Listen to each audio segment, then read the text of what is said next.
मित्रों, आपने कई लोगों के मुख से ये बात अक्सर सुनी होगी कि हमारे जीवन में जो हो रहा है वो सब कुछ ग्रह नक्षत्रों के प्रभाव के कारण हो रहा है। वहीं इसके विपरीत कुछ लोग इस बात को सिरे से नकारते हैं और कहते हैं सब हमारे कर्मों के ऊपर है। तो ऐसे में प्रश्न उठता है कि आखिर क्या वास्तव में ग्रह नक्षत्रों से हमारे जीवन का कोई संबंध है या नहीं? आइए जानते हैं इस वीडियो में। वर्तमान में एक बड़ी संख्या में लोग कुछ भी प्रारंभ करने से पहले ग्रह दशा को दिखवाते हैं। उदाहरण के तौर पर एक नया घर लेना हो, शादी करना हो, बच्चे का नाम रखना हो। मित्रों, ग्रह नक्षत्र का संबंध ज्योतिष विद्या से है। इसीलिए सबसे पहले आइए ज्योतिष को समझते हैं, क्योंकि इस विद्या के अनुसार ग्रह नक्षत्र का प्रभाव पड़ता है। ज्योतिष क्या है? अगर ज्योतिष को परिभाषित करें तो ये हम कह सकते हैं कि ज्योतिष शास्त्र में हम ग्रहों, नक्षत्रों और विभिन्न खगोलीय पिंडों के पदों और पहलुओं का अध्ययन करते हैं और उनके अध्ययन से प्राकृतिक, सांसारिक घटनाओं एवं मानव जीवन से संबंधित विभिन्न मामलों पर उनका प्रभाव तथा उसके भविष्य को अनुमानित करते हैं एवं भविष्य में होने वाली घटनाओं से निपटने का समाधान बताते हैं। इस विद्या का उपयोग से मनुष्य अपने जीवन में होने वाली दुर्घटनाओं अथवा कठिनाइयों के प्रति सावधान हो सकता है या उनके प्रभावों को कम कर सकता है। ज्योतिष को समझ लेने के बाद आइए जानते हैं इसका हमारे जीवन पर कैसे प्रभाव पड़ता है। इसको समझने के लिए एक पौराणिक कथा पर प्रकाश डालते हैं। एक बार भगवान विष्णु गरुड़ पर बैठकर कैलाश पर्वत पर गए। द्वार पर गरुड़ को छोड़कर खुद शिव से मिलने अंदर चले गए।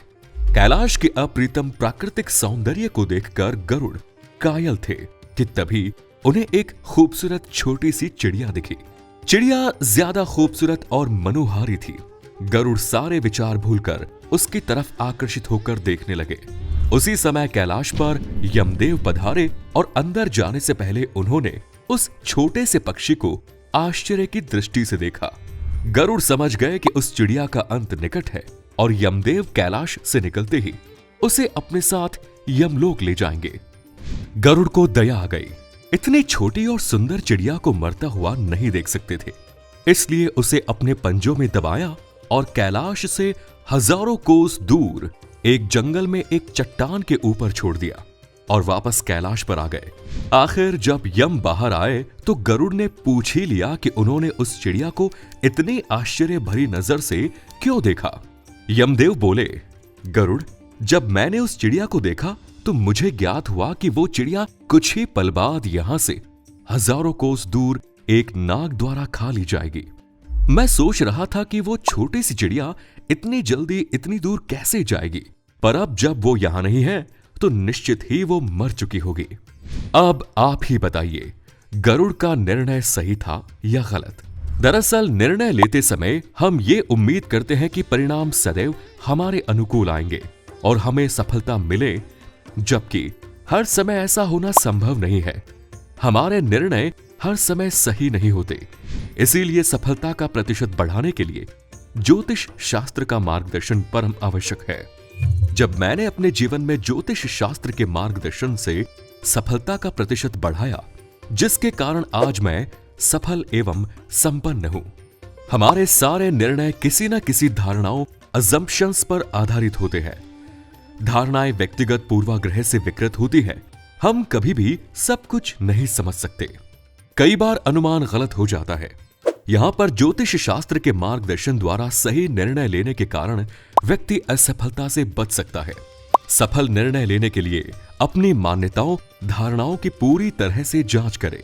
कभी कभी स्वयं अपने आप का आकलन करना आसान नहीं होता, इसलिए आप जिस व्यक्ति को मानते हैं उस व्यक्ति से आकलन करवाकर निर्णय लें। सबसे खराब और सबसे अच्छा मामला परिदृश्य पर विचार करें, फिर अपना निर्णय लें। यह समय ही बताएगा कि निर्णय सही था या गलत, या फिर ज्योतिष शास्त्र का स्वयं अध्ययन कर अथवा किसी विद्वान को अपनी जन्म कुंडली दिखाकर आने वाले समय की रणनीति को जाने, समझे और सफल हो। जीवन की सफलता का राज है सही निर्णय लेने में, और सही निर्णय ज्योतिष शास्त्र की मदद से सरलता से प्राप्त होता है। मेरे और मेरे जैसे हजारों लाखों लोगों के लिए ज्योतिष शास्त्र बहुत ही महत्वपूर्ण है, क्योंकि ज्योतिष एक दैवीय विज्ञान है। इससे भविष्य में झांकने में हमें सहायता मिलती है। कोई सा भी ग्रह न तो खराब होता है और न अच्छा। ग्रहों का धरती पर प्रभाव पड़ता है, लेकिन उस प्रभाव को कुछ लोग हजम कर जाते हैं और कुछ नहीं। प्रकृति की प्रत्येक वस्तु का प्रभाव अन्य सभी जड़ वस्तुओं पर पड़ता है। ज्योतिर्विज्ञान अनुसार ग्रहों के पृथ्वी के वातावरण एवं प्राणियों पर पड़ने वाले प्रभावों का अध्ययन विश्लेषण भी करता है। एक ज्योतिष या खगोलविद ये बता सकता है कि इस बार बारिश अच्छी होगी या नहीं। जहां तक अच्छे और बुरे प्रभाव का संबंध है, तो इस संबंध में कहा जाता है कि जब मौसम बदलता है तो कुछ लोग बीमार पड़ जाते हैं और कुछ नहीं। ऐसा इसलिए कि जिसमें जितनी प्रतिरोधक क्षमता है, वो उतनी क्षमता से प्रकृति के बुरे प्रभाव से लड़ेगा। दूसरा उदाहरण है कि जिस प्रकार एक ही भूमि में बोए गए आम, नीम, बबूल अपनी अपनी प्रकृति के अनुसार गुण धर्मों का चयन कर लेते हैं और सोने के खदान की ओर सोना, चांदी की ओर चांदी और लोहे की खदान की ओर लोहा आकर्षित होता है, ठीक उसी प्रकार पृथ्वी के जीवधारी विश्व चेतना के अथाह सागर में रहते हुए भी अपनी अपनी प्रकृति के अनुरूप भले बुरे प्रभावों से प्रभावित होते हैं। चंद्रमा के कारण पृथ्वी का जल प्रभावित होता है और मंगल के कारण समुद्र के भीतर मूंगा उत्पन्न होता है। इसी तरह प्रत्येक ग्रह के कारण किसी न किसी पदार्थ की उत्पत्ति प्रभावित होती है। सूर्य की किरणें एक जैसी नहीं होती, प्रत्येक मौसम में उसका प्रभाव अलग अलग होता है। इसी तरह चंद्र का अमावस्या पर अलग और पूर्णिमा के दिन अलग प्रभाव होता है। कोई व्यक्ति किसी दिन जन्मा, ये उसकी कुंडली बताती है। उस दौरान ग्रहों की स्थिति क्या थी और उनका असर कैसे था, ये भी कुंडली बताती है। उसके प्रभाव से ही व्यक्ति की प्रकृति तय होती है, जिसे बदला भी जा सकता है। अतः इससे यह स्पष्ट होता है कि यह पूरी तरह ज्योतिष के विश्वास पर निर्भर करता है, पर वही ज्योतिषी इसको बता सकता है जिसके पास इस विद्या का गहरा ज्ञान हो। दुर्भाग्य से कुछ लोगों ने चंद लाभ के लिए इसको अपना व्यापार बना लिया है, इसीलिए लोगों में इसको लेकर भ्रम उत्पन्न हो जाता है। तो मित्रों, कैसा लगा हमारा आज का ये वीडियो? कमेंट्स में जरूर बताएं। धन्यवाद।